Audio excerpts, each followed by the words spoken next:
તો જોઈ શકું છું ગાઈસ, આપણે આમાં એક લીંબુનો કટકો નાખી દીધો છે, જેથી કરીને આપણી ચાસણી છે ને આમ ખાંડની પરબ ઓલી ખાંડ જેવું કડક ન થઈ જાય ચાસણી આપણી. તો હવે આપણી ચાસણી ઓલમોસ્ટ તૈયાર છે. અહીંયા આપણે લઈ લીધી છે, જોઈ શકો છો. આપણી ખાંડની એકતાર થઈ રહી છે, એટલે આપણી ચાસણી તૈયાર છે. તો આપણે એને જરાક વાર રાખશું, 2 મિનિટ, પછી ગેસની ફ્લેમ બંધ કરી દઈશું. અને અહીંયા આપણે જે ધાગો દીધો હતો ને આપણે એ ચાળી લીધું છે, જાડા ઘઉંના આગથી ચાળ્યું છે, એટલે આમાં કણી પડશે સરસ. તો હવે આપણે એને ઘી નાખી અને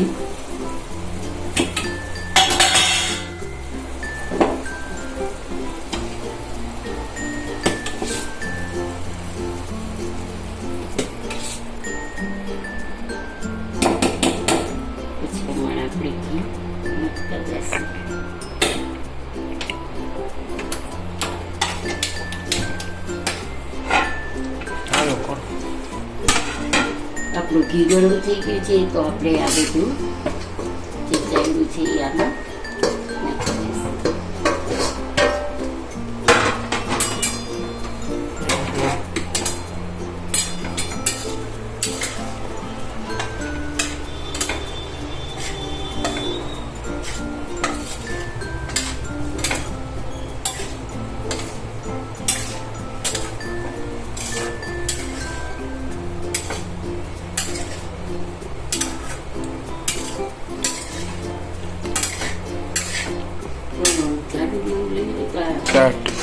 તો જોઈ શકો છો ગાઈસ કે આપણે એકદમ લોટ શેકાવા આવ્યો છે, પણ હજી એને એકદમ બ્રાઉન કલરનો કરવાનો છે, કોફી કલરનો મોહનથાળ છે, એટલે લોટ તો એકદમ શેકવાનો છે સરસ.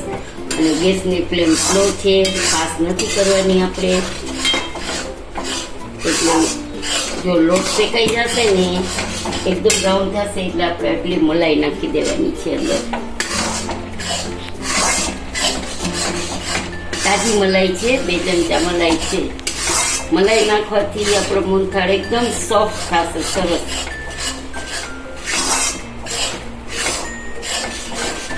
જો આપણો લોટ ઓલમોસ્ટ શેકાવા આવ્યો છે, શેકાઈ ગયો છે,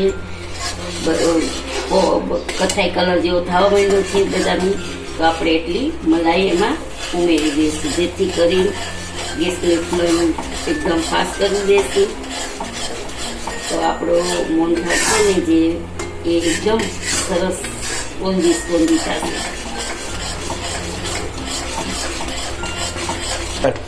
હવે ગેસ આપણે બંધ કરી દઈશું. ઓલમોસ્ટ આપણો મોહનથાળ શેકાઈ ગયો છે.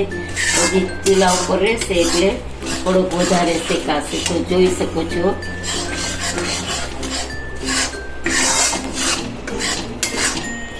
અને એક જ સાઈડ ચલાવવાનું છે આપણે, એક જ પોઝિશનમાં, ઉલટું નથી કરવાનું.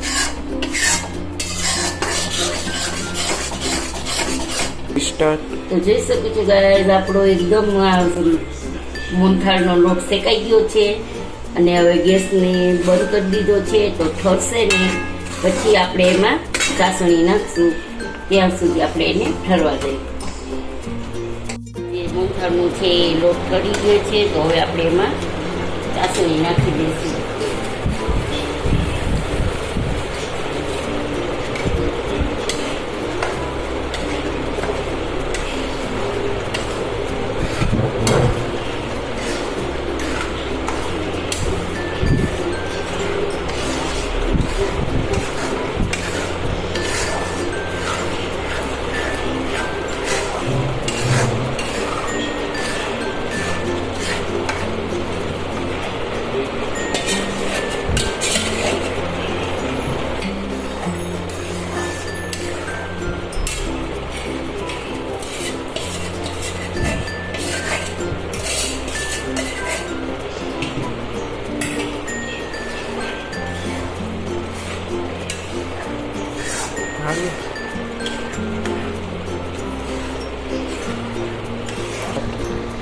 થાળીમાં મેં ઘી લગાવી દીધું.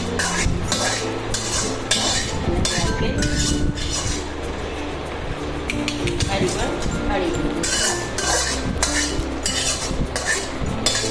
તો આપણે આમાં કોઈ જાતનું ફૂડ કલર નાખ્યા જ નથી. આપણે એમને જ કર્યું છે. તો આપણે ઉપરથી ગાર્નિશ કરવા માટે બદામ અને કાજુને કતરી કરી છે એ નાખીશું. થોડોક એલચી પાવડર નાખી દઈશું.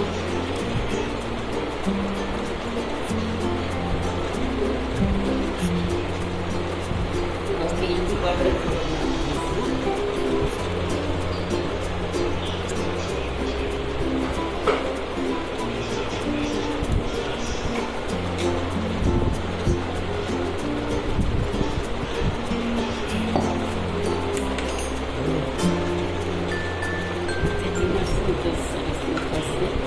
એલચી પાવડર નાખીશું. સુગંધ આવશે સરસ. એલચી તો હોવું જરૂરી જ છે આમાં.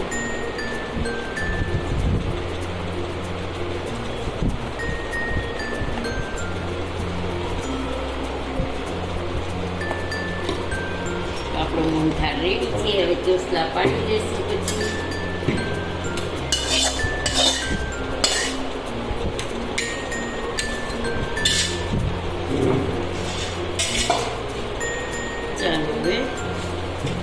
ગાઈસ આપણો મોહનથાળ તૈયાર છે. હવે ઠંડો પડશે એટલે આપણે ચોસલા પાડી લઈશું. તો જોઈ શકો છો કે આજનું કલર મોહનથાળનો મસ્ત છે. અને આજની રેસીપી તમને કેવી લાગી કે મને જરૂરથી જણાવજો. સબસ્ક્રાઈબ કરજો, લાઈક કરજો અને શેર કરજો અને બેલ બટન જરૂરથી દબાવજો. અને એકવાર તમે આ મોહનથાળ કરી અને મને કમેન્ટમાં બતાવજો કે તમારો મોહનથાળ કેવો થયો છે. જય શ્રી કૃષ્ણ.